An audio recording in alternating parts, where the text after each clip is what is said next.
Suami pedangdut Zaskia Gotik, Sirajudin Mahmud, dikabarkan selingkuh dan punya anak di luar nikah. Kabar itu mencuat setelah muncul postingan di sebuah akun gosip yang mengurai hubungan gelap Sirajudin dengan model asal Yogyakarta, Verano Siliana. Tapi setelah kronologi skandal terlarang Sirajudin dengan Verano terkuak, netizen yang maha cerdas pun menyimpulkan bahwa Sirajudin tak menyelingkuhi Gotik. Pasalnya, skandal Sirajudin dengan Verano sudah terjadi pada tahun 2019 atau 1 tahun sebelum Gotik dinikahi oleh pengusaha batu bara itu. Dan yang lebih mengejutkan, hubungan Sirajudin dengan Verano dikabarkan membuahkan seorang anak laki-laki. Kabarnya saat sedang mengandung, Verano sudah meminta pertanggungjawaban Sirajudin, tapi pengusaha asal Balikpapan, Kalimantan Timur yang saat itu tengah menyiapkan pernikahannya dengan Gotik terang-terangan tak mau tanggung jawab, bahkan auto memblokir nomor handphone Verano.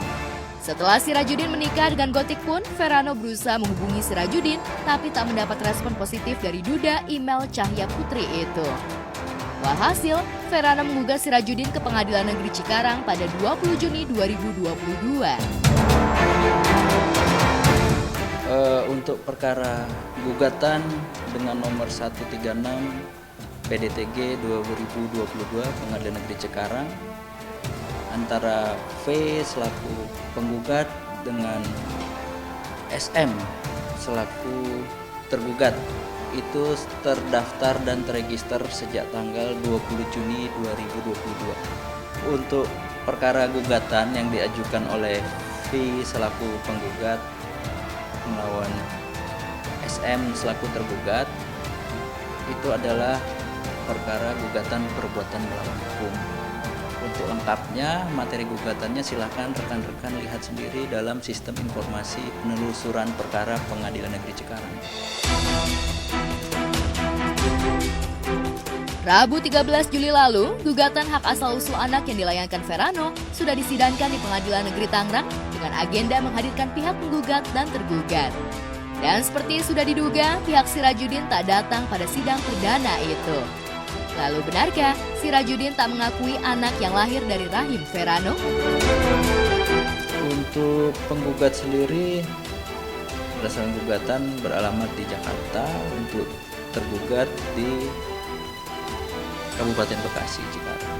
Jadwal persidangan sendiri seyogyanya kemarin pada hari Rabu tanggal 13 Juli 2022 sudah kita lakukan pemanggilan untuk persidangan di hari tersebut. Namun sampai dengan persidangan jadwal yang telah ditentukan, baik penggugat maupun tergugat tidak hadir. Ya sidang pertama sudah kemarin. Untuk sidang selanjutnya di hari Rabu tanggal 27 Juli 2022. Kalau itu saya rasa dari pihak penggugat merasa bahwa ada perbuatan melawan hukum yang telah dilakukan oleh tergugat kepada penggugat.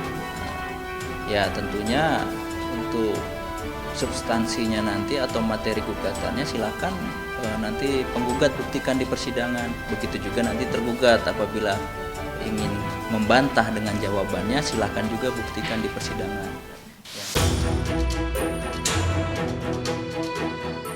Berdasarkan sistem informasi penelusuran perkara Pengadilan Negeri Cikarang, seperti yang dilansir sejumlah media online, gugatan yang dilayangkan Verano Siliana telah dikabulkan.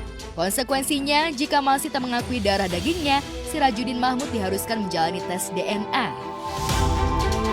Sebenarnya terhadap materi gugatan, itu hal-hal yang dimintakan oleh penggugat, sebagaimana termuat dalam gugatannya ya silahkan nanti dibuktikan saja di persidangan apakah memang gugatan ini beralasan hukum atau tidak. Nah, begitu juga tergugat nanti pasti akan diberikan kesempatan untuk mengajukan jawaban atau sangkalannya. Nah kalau memang jawabannya nanti ternyata dalam proses pembuktiannya beralasan hukum, nanti majelis hakim juga akan menilai. Nah nanti akhirnya setelah ada rangkaian proses persidangan akan diputuskan oleh majelis hakim.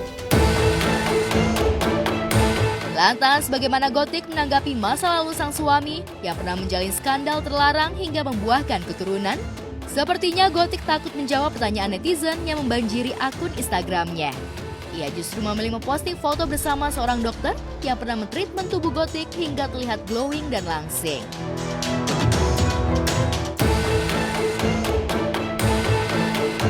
Ya, jika benar Verano sudah menggugat Sirajuddin sejak bulan lalu, rasanya nyaris mustahil bila Gotik tak mengetahui bahwa suaminya digugat oleh Verano. Penggemar si goyang Itik pun dibuat cemas lantaran Gotik harus menghadapi masalah berat saat kehamilannya mencapai trimester kedua. Apakah Gotik akan berjiwa besar menerima anak itu sebagai anak sambungnya? Kami tidak mengetahui hal tersebut karena itu sudah memasuki, ya saya bilang tadi, itu kehidupan pribadi dari yang bersangkutan. Kita kan sebagai aparat penegak hukum tentunya harus bersikap netral, jadi kita tidak mencampuri atau bukan kapasitas pengadilan untuk sampai sejauh mana kehidupan pribadi yang bersangkutan.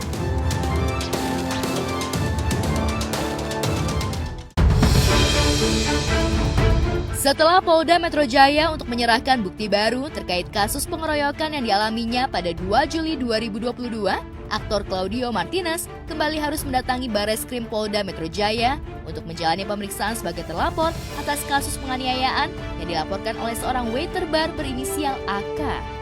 Meski merasa kecewa lantaran laporan pihak lawan yang dilayangkan belakangan diproses lebih dulu dibandingkan laporannya, Claudio tetap taat pada proses hukum yang berlaku.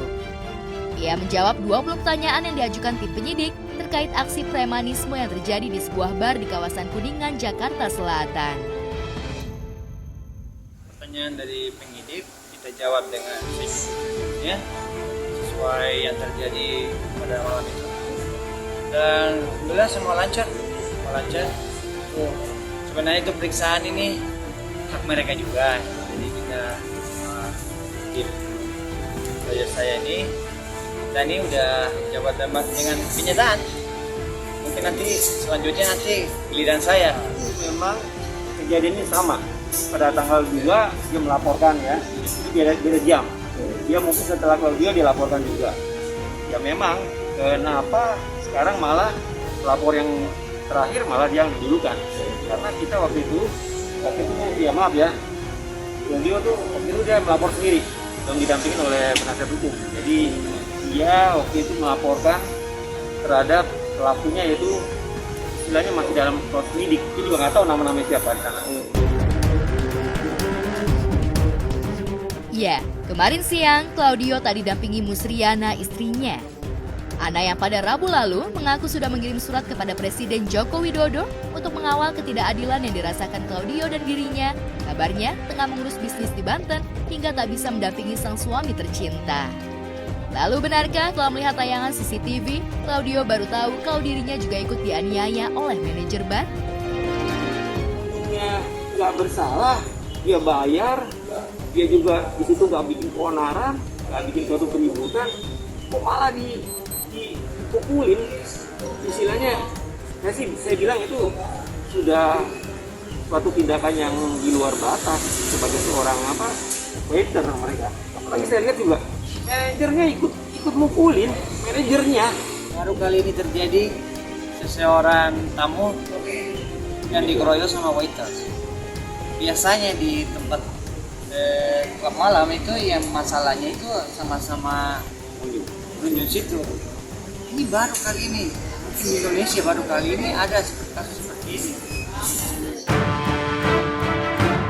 Di depan awak media, Claudio kembali memperlihatkan hidungnya yang patah. Mantan pesepak bola asal Chili yang pernah bermain di Liga Indonesia itu mengaku masih merasakan sakit di bagian hidung saat dirinya berwudu atau bersujud dalam sholat. Baik, kita sudah mulai membaik.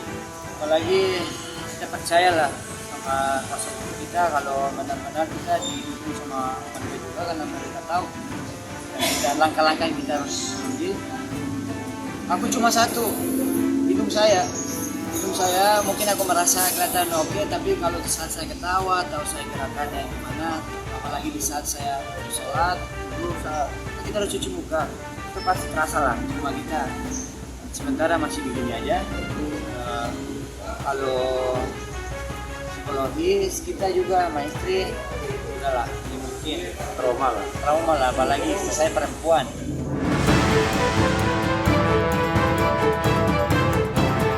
Hari ini, tepatnya siang nanti, Claudio kembali harus berhadapan dengan tim penyidik.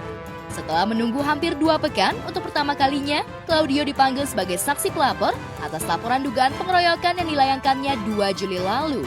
Setelah kemarin vakum, hari ini Ana siap mendampingi Claudio untuk menceritakan kronologi pengeroyokan yang dialami sang suami.